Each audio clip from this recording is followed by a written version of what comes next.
নমস্কার, আমার নাম অদিতি সাহা। আমি উত্তর 24 পরগনায় থাকি। আজকে আমার নিবেদন বিশ্বকবি রবীন্দ্রনাথ ঠাকুরের লেখা কবিতা সুখ দুঃখ।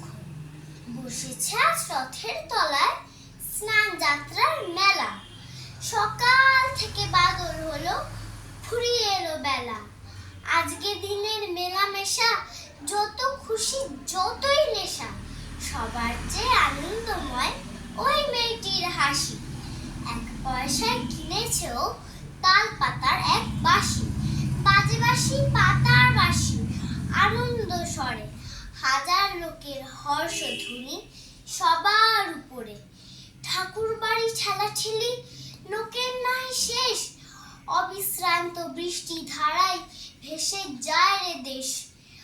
আজকে দিনের দুঃখ যত, নয় রে দুঃখ উহার মতো। ওই যে ছেলে কাতর চোখে দোকান পানে চাহি, একটা রাঙা লাঠি কিনে একটি পয়সা নাহি। যে আছে নিমেষ হারা, নয়ন করুণ। হাজার লোকের মেলাটিরে করেছে করুণ। ধন্যবাদ।